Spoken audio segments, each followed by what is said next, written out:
Tonight, FBI agents swarming the late Senator Lindsey Graham's home. The unusual scene as FBI agents searched Graham's D.C. residence. Our new reporting on why they were there. Plus, the late senator's sister just named to finish out his term. But who will take his seat in those high-stakes midterms? Also tonight, an ICE-involved shooting in Maine, leaving one person dead. A white car circling as agents appear to grab at the door. Was the man even the target of the ICE operation? Dangerous flash floods across the South. The pickup swept away. Massive trees pummeling this car. Plus 100 million under heat alerts. Where those unbearable temps head next? Jay-Z concert chaos. Fans without tickets rushing the gates at Yankee Stadium. The security breach delaying the show for hours. The dangerous trend taking over social media known as tan maxing. The influencers ignoring the risks for a darker glow and wearing tan lines as a badge of honor. Stunning save caught on camera, the group of Army cadets pulling this driver from a sinking car. And the new bare bones electric car company putting affordability first. No paint, no stereo, no touchscreen. So is it worth it? We speak with an expert who got behind the wheel. Plus, it's the big return of all you can eat, Olive Garden, bringing back a fan favorite. We'll break down just how good a deal it is. Top story starts right now.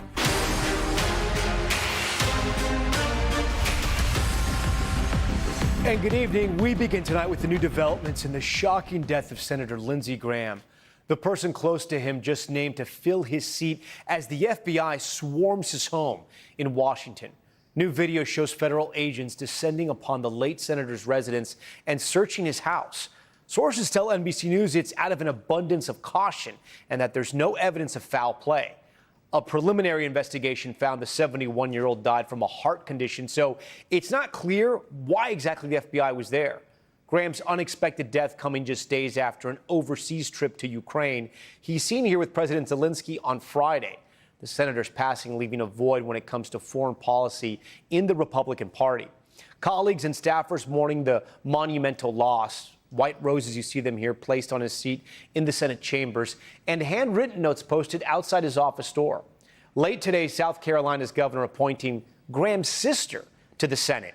Temporarily, though, she's not expected to run in the fall. The questions remain tonight: who will fill his seat in the long term? The uncertainty coming as we're seeing Kentucky Senator Mitch McConnell for the first time since his hospitalization a month ago. The 84-year-old says he took a fall, was briefly unconscious, and is dealing with a mild case of pneumonia. Our Ryan Nobles tracking all that news from the Capitol tonight. Tonight, new video showing more than a dozen FBI agents fanning out across the Washington home of the late Senator Lindsey Graham. The FBI shutting down the street as investigators spent several hours on scene, taking photos and searching the property. Two law enforcement sources familiar with the scene tell NBC News their work is out of an abundance of caution. So far, no evidence has emerged to suggest foul play. A preliminary medical examiner's report revealed Graham suffered from a tear in the main artery of his heart, but they are still waiting on a toxicology test before declaring a cause of death. On Capitol Hill, Graham's seat in the Senate chamber adorned in white roses, his colleagues struggling with his shocking loss. Senator Graham always brought a smile to your face and levity to the halls of Congress. We will laugh together again. Mr. President, I yield the floor. In his home state of South Carolina, the governor appointing Graham's sister, Darlene Graham Nardone, to fill his term until the end of the year. I think this is what Lindsey would have wanted, and I plan to honor him in this way. Nardone is not expected to run for the seat this fall, leaving a wide-open primary field for a special election in August. She will be sworn in Tuesday, filling the vacancy quickly. What is less certain is if or when Senator Mitch McConnell will be back. Absent for more than a month, his office released this picture over the weekend, revealing that the 84-year-old is recovering from pneumonia after a fall at his home sent him to the hospital. All right, with that, Ryan Nobles joins us tonight from the Hill. Ryan, we're learning more about what was potentially Senator Graham's final phone call. Yeah, that's right, Tom. Tonight, Senator Tommy Tuberville telling us that his former scheduler was working for Senator Graham and took a call from the senator on Saturday night where Graham said that he was having chest pains and he needed someone to call 911. The staffer called 911 and then rushed to his home. By the time she got there, paramedics were already treating Senator Graham, but it was too late. Tom. Yeah, it's terrible. Ryan, talk to us about the strategy here, right? The governor moved pretty fast with a very quick nod of approval from President Trump. What is the strategy behind appointing his sister to the seat? Well, it's not just that they're appointing Senator Graham's sister, but it is the speed at which they're making that appointment. Keep in mind that the margins are still very close in the United States Senate. Republicans need every single vote. That becomes an even bigger responsibility given the fact that Senator Mitch McConnell's vote is not available to them. So they knew they needed to move quickly, and they wanted to find someone who would be a consensus pick, that everyone would be behind without much of a fight, and that was Senator Graham's sister. She is very much respected by the people of South Carolina, and as she said in her statement tonight, she thinks this is something that Graham himself would have endorsed, and that was something the governor quickly got behind and also got President Trump's buy-in. All right, Ryan Noble's leading us off here in Top Story tonight. Ryan, thank you. We're also tracking new developments in the ICE-involved shooting in Maine. New video showing the critical moments surrounding that shooting. And now we're getting a new statement from DHS about what they say led up to it. Aaron McLaughlin has that new information. Tonight, new videos out revealing key moments connected to a deadly ICE-involved shooting in Maine. In one video, you see a white vehicle driving in a circle as an agent attempts to grab the door. It's unclear if this was before or after shots were fired.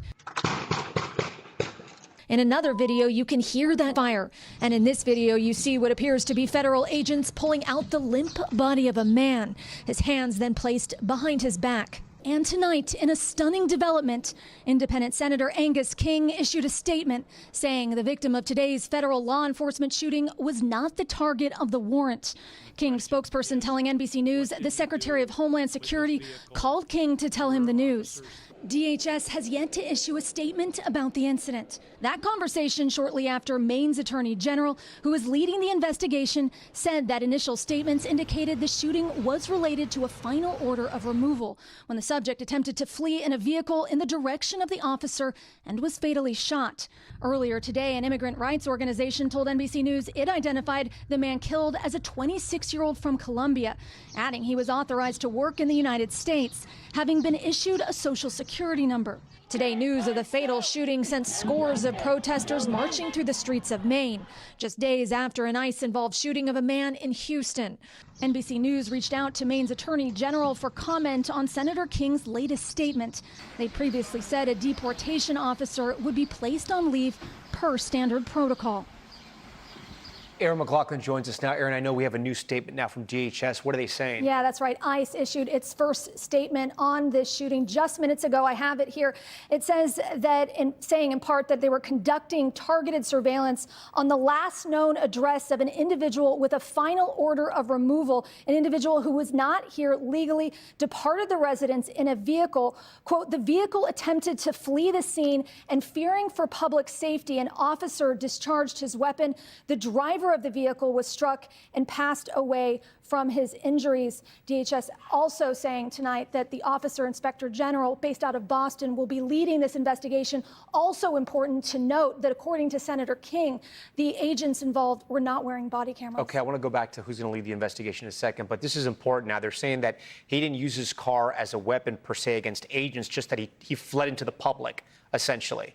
And that's when they started firing. Yeah, he says, quote, the vehicle attempted to flee the scene and fearing for public safety, an officer discharged his weapon. The driver of the vehicle was struck and passed away from his injuries. And then who's going to be leading the investigation? Do we know? The DHS put out a statement. There's a lot of confusion about this. Originally, it was thought that the Maine Attorney General was going to be leading the investigation. Then we're getting the statement from DHS saying that the DHS officer of the Inspector General based out of Boston will be spearheading the investigation. I'm sure a lot of people are going to be watching this one closely. Aaron, we thank you for all that new reporting. Right now, the U.S. launching a third straight night of strikes on Iran, as President Trump says he is reinstating the naval blockade on the Strait of Hormuz. These developments sending oil prices surging, which means gas prices will likely follow. NBC's Garrett Hake has the latest. President Trump tonight escalating the latest battle with Iran over control of the Strait of Hormuz, ordering a naval blockade of Iranian ports back into effect, and a third consecutive night of airstrikes, according to CENTCOM. We're attacking them tonight. We're taking out all of their capability for anything having to do with the Strait, with the Hormuz Strait. And I think in the end, we will end up discontrolling the whole thing. The president today insisting the vital waterway is open and that the U.S. would begin demanding reimbursement at a rate of 20% of the value of any ship's cargo to pass through it. Marine traffic data shows shipping through the strait falling by half last week after Iran struck 2 commercial vessels, triggering U.S. retaliation. We'll become the guardian of the strait. Maybe we'll call it the guardian angel of the strait. And we should be reimbursed for that. The UN agency which oversees international shipping saying there is, quote, no legal basis for applying such tolls. Tolls which, when imposed by Iran earlier this year, Secretary of State Marco Rubio called, quote, completely illegal. No country is allowed to charge tolls or fees on an international waterway. That's existing international law. That's the way it is. It all comes after a weekend in which the U.S. and Iran traded missile and drone strikes across the region, including the U.S. deploying sea-based one-way attack drones in combat for the first time, destroying a ship and submarine maintenance facility. The tensions sending oil prices surging nearly 10%, as Democrats warn the president has no real plan to end the war. It's very difficult to see the way out of what has become a kind of a quagmire. All right, Garrett Haight joins us tonight from the White House. Garrett, we're also tracking this news about the president's lawsuit against the IRS. A judge throwing that lawsuit out. What happened? Yeah, Tom, the judge in Florida ruled that the president's suit against the IRS, which he controls as president, was, quote, brought to manipulate the judicial process. She even suggested sanctions punishing some of the president's lawyers for bringing this suit in the first place. Her ruling does appear to be the final word in killing that so-called anti-weaponization fund that had come out of the case's initial settlement. Tom? All right, Garrett Haight at the White House.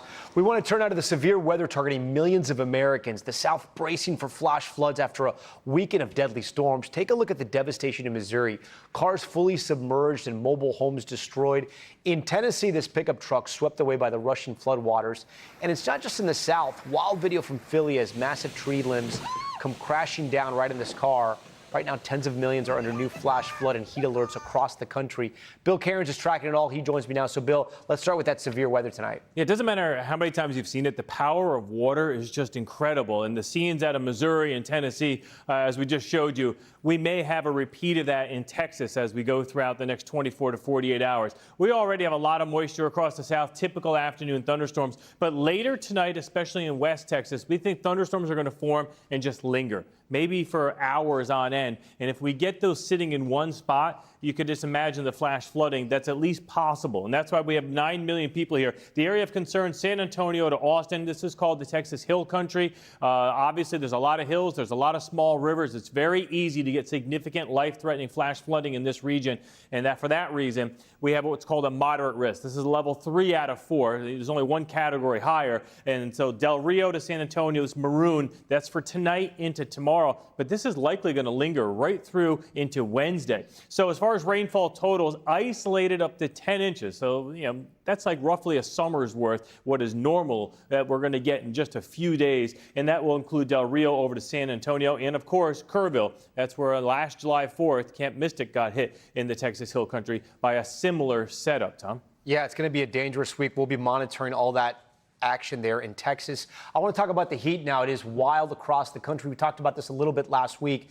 Tell our viewers what you're watching.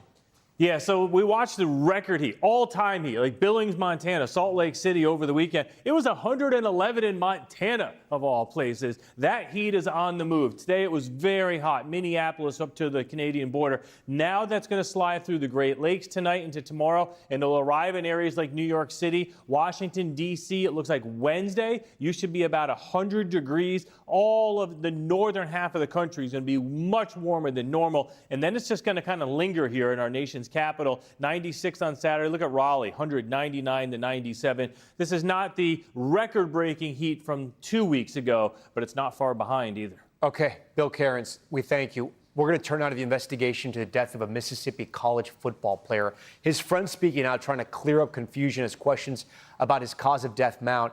NBC's Kate Snow has been staying on this story for us. Police report her 18-year-old son, Nolan Wells, missing passing at 3 Onward Island. New audio from a dispatcher after Nolan Wells' mother contacted authorities when she learned her son was missing.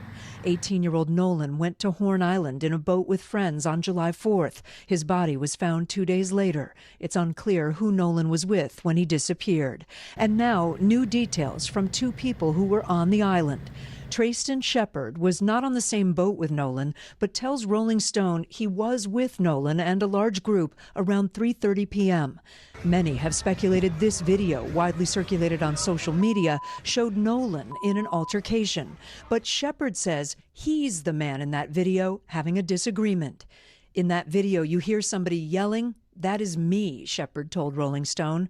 Rolling Stone reports Shepard's girlfriend, uncle, and a family friend corroborated his story. So, it's really hard. A close friend of Nolan's, Javon Williams, telling TMZ he saw Nolan on the 4th and would have done anything to help his friend. That's my boy, and I want him to find justice. This whole case thing, whatever, this whole situation, and none of this adds up to me. Nolan's parents told us they need more information. We're having to pull straws because just everything's so inconsistent. And again, we're doing this because we want answers. Do you think someone might have harmed your son? I don't know. I don't know how to answer that.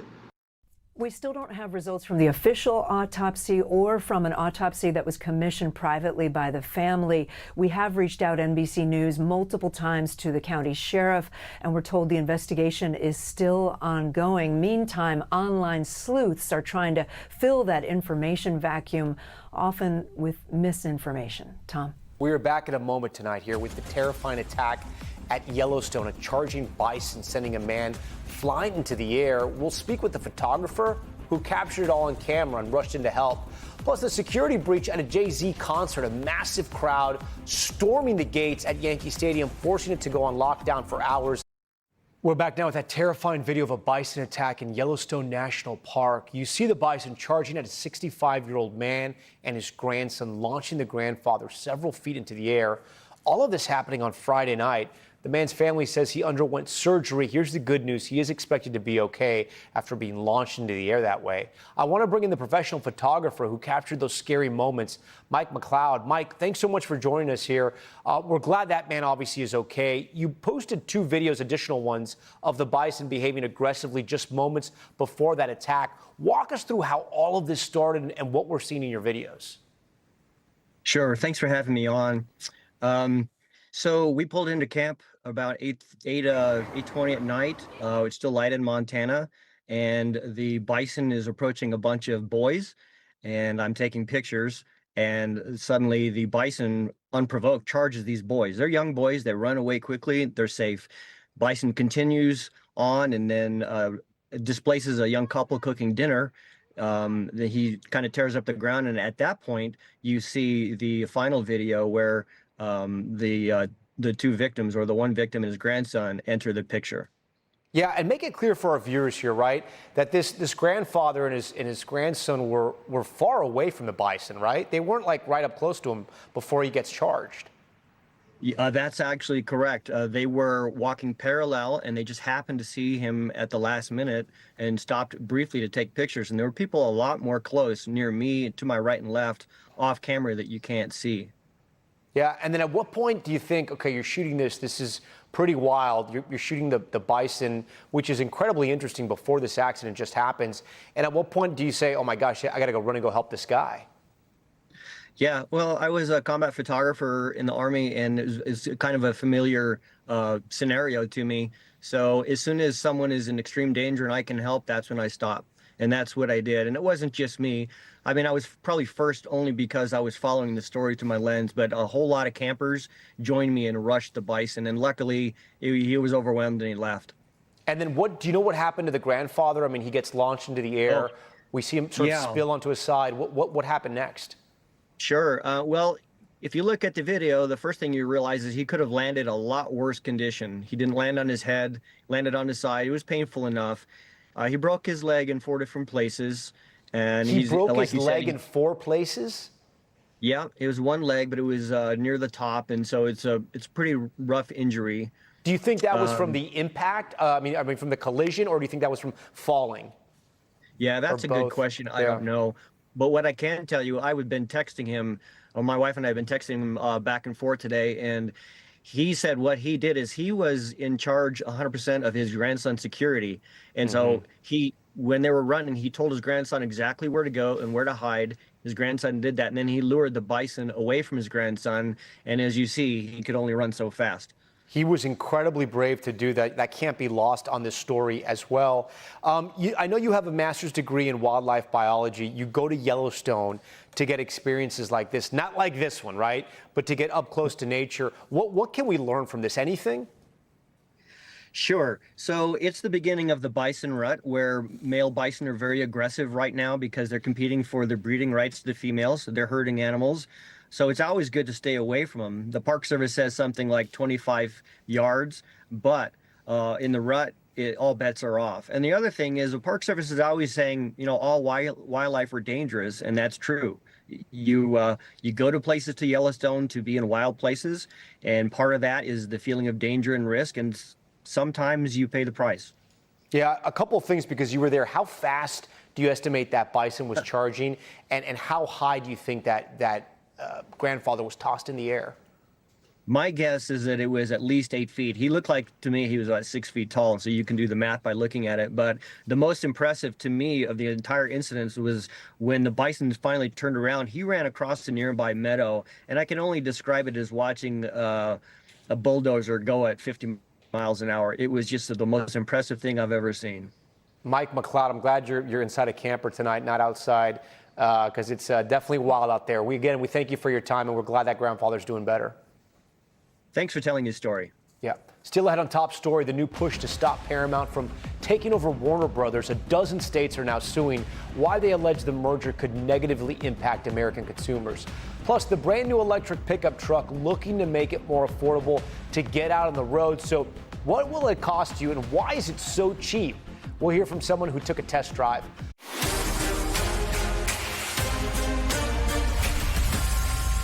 We're back now with Top Story's newsfeed and a new push to block Paramount's takeover of Warner Brothers Discovery. A dozen states just filed a lawsuit arguing that the merger would crush competition in Hollywood and give people fewer choices. It comes a month after the Justice Department signed off on the $110 billion deal, which would put HBO Max and CNN under the same umbrella as Paramount Plus and CBS. Paramount says it plans to defend the transaction. And tributes are pouring in for actor Sam Neill. His family announced his death today, describing it as a sudden, unexpected, without giving a specific cause. Neill's career spanned 5 decades and included more than 150 screen credits, but he was best known for his starring role as Dr. Alan Grant in the Jurassic Park movies. He was 78. Music superstar Jay-Z was supposed to kick off a show at Yankee Stadium around 8 p.m. last night, but he didn't end up taking the stage until after midnight. Event organizers say fans without tickets showed up in overwhelmed security, causing the long delay. Sam Brock explains. Outside Yankee Stadium, it was sheer chaos. The hottest mess. Hundreds of Jay-Z fans with no tickets mixed among thousands who purchased them, storming the gates at the iconic venue, according to police. And since I made it here, Delaying the rapper's high-profile extra innings concert Sunday for more than 4 hours on the third and final night, prompting Jay-Z to issue this apology to fans after midnight. Really sorry for the inconvenience, but I had to make sure everybody's okay. Ariel Barra was looking forward to this night for months. First of all, it was hard to get tickets to the show, right? She managed to get inside around 8:45, but was separated from her friends for hours. People were trying to shove and push, and the security kind of jumped over people to get the doors locked and in place. So it seemed like there was a little bit of a bum rush to get inside. The frustration felt by many stranded outside. We are in line for the Jay-Z concert. They bum rushed the gate and shut it down. The Grammy-winning artist eventually taking the stage after 12 and trying to offer comfort and context. There's 10,000 people outside. I don't want to stop music and people get trampled. I appreciate your patience. Jen Bug attended the concert on Friday and Saturday and had tickets for Sunday, but never made it inside. It wasn't even fathomable to even make it to the door. That's how dense the crowd was. How would you describe the level of frustration among fans that were waiting to get inside? Devastating. We saw every range of emotion. In a joint statement, the New York Yankees, Rock Nation, and Live Nation said that hundreds of people in large groups who did not have tickets to the show, quote, stormed over peaceful ticket holders and in some cases breached security at various entrances. As a result, gates at all entryways were closed for an extended period of time. Bug does not blame Jay-Z. Overall, safety is the main priority. And eventually the show did go on, with one of New York's most beloved artists delivering a home run performance that wrapped up just before 3 a.m. All right, Sam Brock joins us now. Sam, there were tens of thousands of people there, and what we're hearing is that there were no arrests or injuries, which is pretty incredible. It's incredible. 40,000 people were on record as being at this event, Tom. No arrests, no injuries. You know, we did anecdotally speak with some folks who said there were some dehydration issues, heat-related issues, but nothing that rose to the level of significant. It seems like the inflection point in all of this, 2021 Astro World, that tragedy, Travis Scott concert, 10 people were killed, hundreds were injured. Organizers have really been incredibly safe and safety-oriented ever since that point in time. This was another example where if it meant gates were closed for hours, people were let in slowly and cautiously. That's an exchange that they were willing to make. And again, no one injured. Thousands of people standing outside waiting around for hours. It seems like it took them a little bit by surprise, but you're right. Yes, that was also kind of odd that the security wasn't prepared for that level of volume. It's not clear if that was an NYPD issue, a Yankee security issue. It seems like they all sort of acknowledged this is not how we wanted it to go. Sam Brock, we thank you. Next tonight, to the electric car maker trying to go back to basics to make hitting the road much more affordable. This is the new Slate truck. It's marketed as a radically simple vehicle. It's an electric vehicle without most modern tech features and a bare-bone interior. But perhaps the most notable feature is its affordability.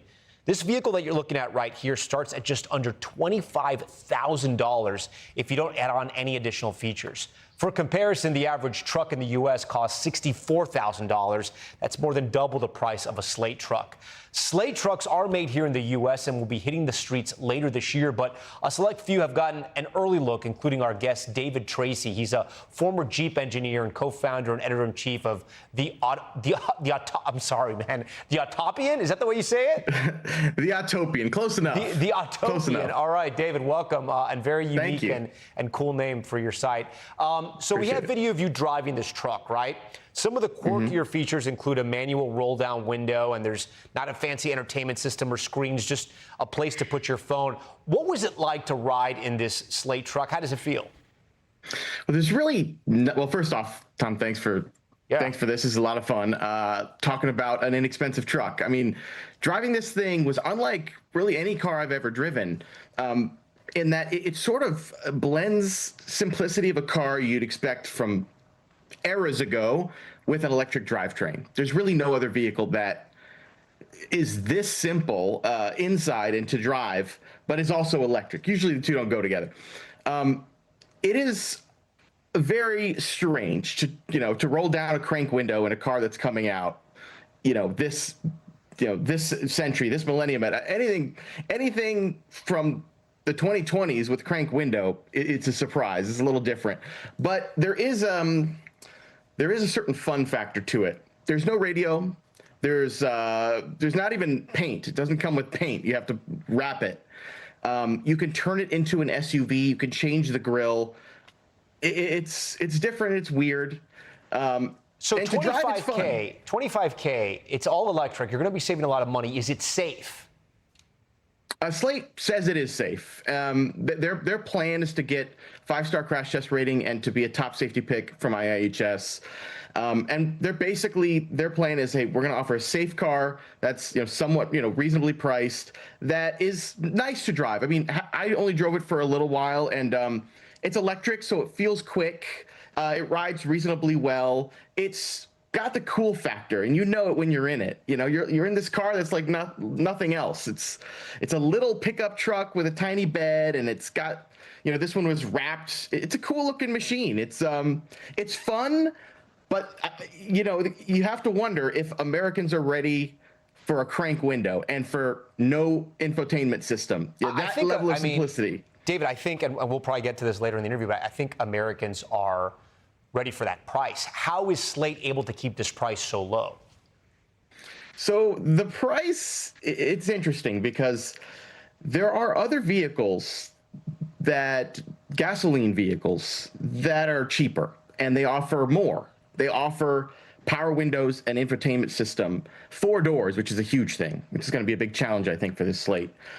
But I think, so that's going to be a challenge, but it is electric and it's different. So how are they able to keep it an electric car in the mid-20s? I mean, the body, as an example, it's all steel. There's not a ton of aluminum, not a lot of huge castings.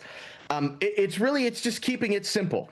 And that's been very clearly, that was the design philosophy for this vehicle. Some of these cars, when they're this small or this cheap, they can look ridiculous. Does it look ridiculous or does it actually look kind of cool? See, that is the important thing. When someone is going to put down 25 grand for something that has crank windows and no infotainment system, it has to have a cool factor. Otherwise, they're just going to say, let me just buy this gas, Ford Maverick or, Kia crossover that's even cheaper. This thing is different, though. So you're not just buying an electric truck for 25 grand. You're buying this kind of cool, this sort of cool looking truck. I mean, people were looking at me as I was driving around. It's got a boxy shape, which does lead to compromises. There may be some aero compromises, some range compromises, but it looks cool, and it had to, I think. It had to look cool. I'm glad it does. So let's talk about, does this make sense? If it breaks down, will there be dealerships? How quick does it take to charge? I know people like Jeff Bezos are investors in this. It leads you to believe that maybe he sees something in this company, a future in this company. Obviously, he's not going to throw his money away. But, sometimes these startups, it takes time for them to sort of get into everyday living. If you were to buy one, because we say they're going to hit the roads at the end of the year, would you be okay with it? And is it reliable, do you think? I mean, I think especially if you could charge from home, it would be a great. It would seem to me like a great and fun car to daily drive. If you can charge at home, 205 miles of range is usually plenty. If you've got to commute to work and back that's over 205 miles, there are bigger issues there. It does seem like a fun truck. Parts availability in the future. How long will the company be around? It's a startup. These are things you don't really know. It's hard to know. You hear the names Jeff Bezos. I don't know how much he's been involved. Yeah. So the future of the company you do have to wonder about. But personally, I love the idea. Do you think there's going to be a big demand for this car? I mean, I immediately thought of people who work for Uber Eats, who seamless people who are drivers, because you can get this car. It's affordable. It's electric, and you can get a job right away as well. Who else do you think is going to be looking at this car? I mean, I think fleet is kind of the obvious answer. Inexpensive truck, for plumbers, gardeners, whatever. Fleet makes sense. I think people are looking for a cool commuter, an inexpensive cool commuter to keep their fuel prices down. Just get me to the train, kind of thing. Just get me there. One of the challenges again is the base truck is 2 doors and it only seats 2. So that is one of the real challenges to any vehicle in 2026. People are not usually buying 2-door vehicles in high volume. Do you think with all the screens, there's a danger here because you're going to constantly be on your phone, like GPS on the phone, music's on the phone? Does that lead to danger? I don't really worry about that as much because a lot of modern cars are touchscreen, and sometimes there's a lot going on a lot of modern cars. There's a big screen in the center, and you have to touch it. We do have bigger issues in general in the auto industry of having a distraction from a touchscreen. I don't think this is really much worse. Do you have to bring a speaker too? I mean, is this so bare bones? You got to bring your phone and a speaker? There's no speaker in the base truck. You can buy one. Right, it's amazing. You can get speakers in it. It would cost you, $400 for a full speaker system, or you can bring a little Bluetooth pill and latch that down. Yeah. It is that basic. AirPods, I guess. I don't know if that's legal. It's super basic. Yeah. It's hard not to be charmed by that, though. Yeah, no, it's definitely different, and it's getting a lot of attention right now. Dave Tracy, tell our viewers one more time your site, because I know I'm going to chop it up one more time. Give it to us one more time. I think you did a great job. The Autopian. Thank you. The Autopian. All right, Dave, so great to talk to you. We thank you. Thank you, Tom. Still to come on Top Story, the rise of tan maxing. It's the latest online trend where people try to get as tan as possible, why some are still doing it despite the risks. Plus, multiple kids in one small community diagnosed with the same rare form of cancer. So what's going on? We hear from one parent who lost their child and is now searching for answers.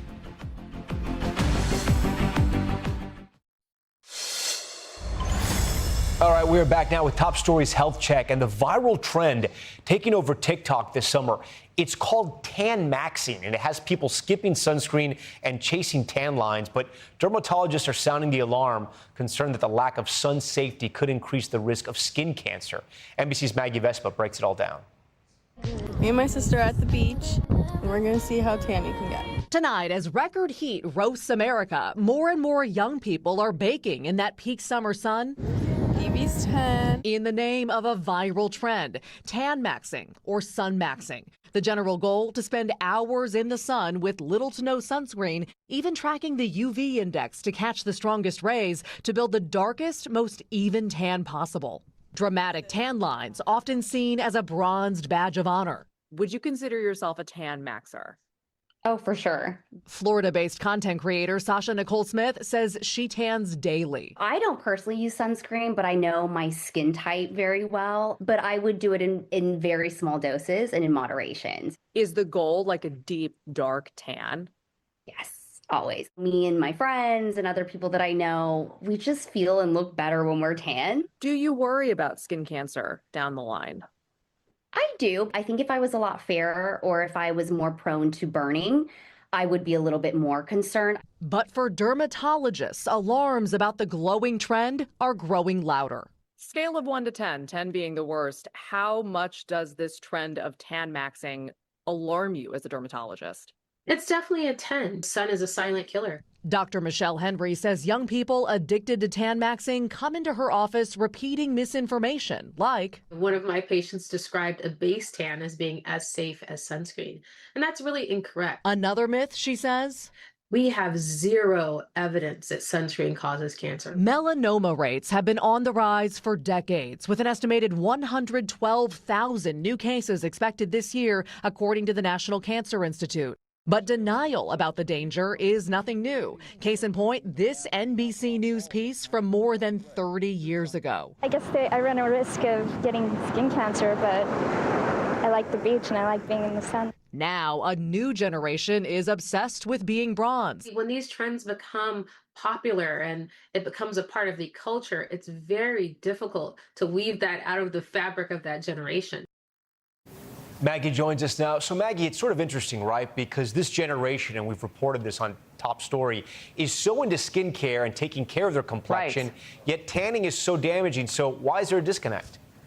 Yeah, Tom, doctors talked about this dichotomy as well. And they say, in short, young people, and we talked about this in the piece, have been fed a lot of misinformation about the benefits of tanning versus the risks. Same story on sunscreen. Dr. Henry, you saw, talked about that. And they're also getting a lot of immediate validation for how good, and a lot of people say how healthy they look with a tan on social media. While at the same time, the risks of skin cancer and long-term damage from the sun, those are decades away. And young people not being worried about their health way down the line like that, that is, of course, a tale as old as time. Tom.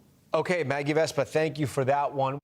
Now to the troubling cluster of cancer cases in Southern California. At least 6 children in one community sickened with a form of sarcoma that is extremely rare. Hetty Chang from our NBC Los Angeles station spoke to one parent that lost their child and is now desperate for answers.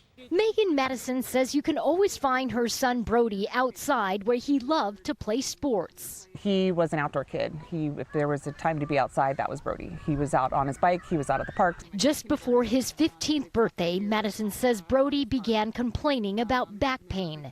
Then doctors gave the family a devastating diagnosis. The Ewing sarcoma was on his spine. Brody lost his fight in March. Brody was the kid that would do anything for anybody. After her son died, Madison said she began hearing from other families in Ladera Ranch, a city of about 20 to 30,000 people, where she says 5 other children have been diagnosed with Ewing sarcoma. The American Cancer Society says about 200 to 250 children and teens are diagnosed every year in the nation. To have 3 families that I just contacted me right away after Brody was diagnosed, was helpful, but also scary at the same time. Madison and other families in Ladera Ranch don't know what is causing the cancer, but they'd like to know more about the type and amount of pesticides being used in their community. While there is some research suggesting a link between pesticides and Ewing sarcoma, there is so far no direct correlation. We feel like there's a larger number of cancer cases in Ladera than normal. And in looking at the pesticide use, it does seem like that is more than normal in Ladera as well. The health officials say an initial review of the cancer data did not find a particular pattern of cancer cases, but that they do plan on doing another review of the data in the coming weeks because of the continued concerns. Our goal as Brody's parents, and I know what Brody would want us to fight for the other kids. Hetty Chang from our NBC Los Angeles station. Hetty, we thank you for that. We want to turn on to Top Stories Global Watch, check of what else is happening around the world. We're going to start in the UK with an update on the investigation to the death of a former lawmaker and reality TV star. Her name is Ann Whitcomb. She was found dead in her home with serious injuries, and now police say the killing is being investigated as an act of terrorism. Authorities also announcing a 28-year-old man is in custody in suspicion of her murder. A different suspect was arrested, then released over the weekend.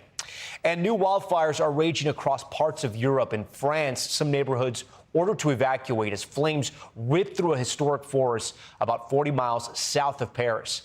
Crews now racing to get that fire under control. And you'll remember in Spain, officials say 10 people are still missing from a devastating blaze that killed more than a dozen last week. This all comes as Western Europe is facing its 3rd major heat wave just this year. Dramatic new video we want to show you tonight of a water rescue in northeast Italy. A group of Army cadets diving into the sea to save a driver from a sinking car. You can see them swimming around the vehicle before pulling that man out and bringing him safely back to shore. It's unclear how the car ended up in the water, but luckily the driver appears to be okay. All right, coming up here still on Top Story, the big return of the all-you-can-eat deals. More restaurants, including Olive Garden, bringing back the fan-favorite meals, but will it actually bring more customers back to the table? Plus, an update on a heartwarming send-off we told you about last week, a children's hospital giving this little girl a special walkout. And tonight, we hear from their family about what it meant to them. Stay with us. One of the saddest things that they have taken away is the Olive Garden never-ending pasta bowl. Where is it? Where are you? I am here to politely beg that Olive Garden please bring back the never-ending pasta pass too. Found out that never-ending pasta bowl is coming back. Those fans, like so many others, have been begging the Olive Garden to bring back their never-ending pasta deal. Now, their prayers have been answered. The fast casual chain announcing they're bringing back their 13-week unlimited pasta pass for just $100. It is an incredible deal. It comes as more Americans search for ways to stretch the dollar. Our Brian Chung is here to break it all down. So, Brian, again, I can't get over this deal because I just think it's amazing. You see the person crying? Yeah, I mean, it's a great deal, but not everyone can get it, right? Explain how it works. Yeah, so again, this is going to be a limited offer from Olive Garden. Again, as you mentioned, it's $100 plus tax for this deal. And over 13 weeks, beginning at the end of August, you're going to be able to use this pasta pass as many times as you want. You can go in 3-4 times a day. You can go in 3-4 times a day if you want to have every single meal at Olive Garden. But again, over 13 weeks, you can go in as much as you want. And there's only 10,000 of these available. They're going to begin selling them on Thursday, and people who get them will be able to begin using it on August 24th. You got to log on. I think it's around 2 o'clock Eastern. 2 p.m. You got to Eastern. wait 2 p.m. Yeah, I'm just That's right. asking for Just a friend. asking for, for a friend. And then if you win, it gets into your cart, you accept, and you have it. Yeah. And then you take off. And again, let's do a little bit of math here. Okay. Because this is essentially challenging people to get the best bang for their buck, okay? Right. If it's $100 plus tax, if you go every single day during the 13 weeks that this promo is available, it would cost you about $1.09 per day. Yeah. I mean, if you go once per day, if you go 3 times per day, you're getting even more out of that. Yeah. But again, this is a big deal for those consumers that also have options. But Brian, can you go back for 1 absolutely. second? I mean, $1 for a meal. You can't get anything for $1 anymore. And affordability is a big reason why Olive Garden is making these types of offers right now. They want to bring people in on the possibility that they could really stretch their dollar for a lot of meals. Okay, and then, but I mean, look, pasta, salad, soup, you might get sick of the menu pretty quickly, especially if you're eating like 2 or 3 meals a day. How many combos can you get here? Yeah, well, well, Olive Garden crunched the numbers themselves. 120 combinations because 120? you have, well, you could pick the pasta. So they have a fettuccine, they have an angel hair, they have your classic penne, and there's also these sauces, right? And then on top of that, you can get the protein, you can get your chicken, you can get your sausage, and then in addition to those combinations, as you mentioned, the unlimited salad and the unlimited breadsticks, which people always love to talk about at Olive Garden, is also a part of that. We're not going to talk about the calories here, right? No, because a lot of carbs. That's a whole different conversation. Yeah. If you don't win the pass, are there any other deals when you're going to the Olive Garden? Are they going to offer anything else? Well, naturally, because this sold out in seconds, by the way. I should point out the last time they offered this about 6 years ago. Again, pasta, salad, breadsticks are your offerings here. But the big story here is when it comes to the, again, the offerings and what people can get out of this. It's all about the customization. It's all about this. And again, if you don't get that pasta pass, you will be able to get the $14.99 pasta bowl. It's a never-ending pasta bowl. They're going to bring in that promo on August 31st. $14.99, you get the pasta, the salad, and the breadsticks. That's right. A pretty good deal, too. It's pretty solid. I'm obsessed with affordability right now. I think like a lot of Americans, just because things have gotten so expensive post-COVID and just for a variety of reasons. I do want to ask you, a lot of other restaurants are offering deals right now. What else is out there? And this is where, of course, Olive Garden, we've been talking about this for the last few minutes, but this is a bigger industry story because you think about companies like Buffalo Wild Wings, Applebee's, Red Lobster for a brief period of time brought back the endless shrimp deal. These are companies that have basically had to turn to products and promotions like this to get people back into their stores because analysts have been telling me it has been a brutal few years for the restaurant industry. It's just too expensive to dine out, and it's cheaper to just cook at home these days. Is it because it's so expensive, or are people also like ordering takeout and bringing things in? It's mostly because of the affordability of just going out to eat. I mean, especially when you go out, first off, you have to tip, and then when you order on DoorDash, you still have to pay the delivery fee. Oh my gosh, so all those fees are adding up. People are choosing to eat at home, but maybe deals like this can pull them out. It sounds like someone's interested. Brian Chung, I may try to get this pasta pass. I'll take you out if I get it. All right. Okay, Brian, thanks so much for that. We're going to take a turn now to an update to a story we brought you last week, a great one. A little girl about to get a new kidney, celebrating her last treatment before the transplant with a summer-themed send-off. Well, the procedure went well, and tonight we're hearing from her family and from her about the life-saving gift. That's 10-year-old Paisley Spees. She's got her sunglasses on, ready for the summer ahead. She recently celebrated her birthday and got a life-saving gift, a new kidney donated by her uncle. So why all the floats? Because after she recovers from her transplant, Paisley says the first thing she wants to do is to jump in the pool. She's even named her new kidney Splash. Now I can live a life again. The medical staff at Wolfson Children's Hospital in Jacksonville by Paisley's side for years as she waited for a kidney, celebrating her final dialysis treatment before that life-changing transplant.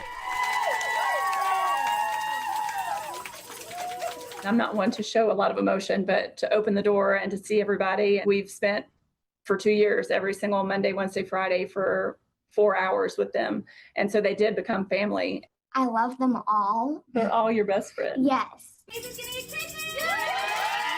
We're still emotional. We're still, it still doesn't seem real, honestly. And we're just excited to see what she does with her second chance here.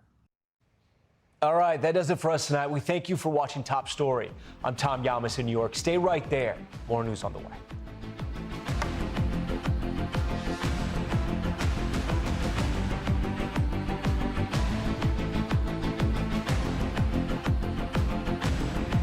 We thank you for watching, and remember, stay updated on breaking news and top stories on the NBC News app or watch live on our YouTube channel.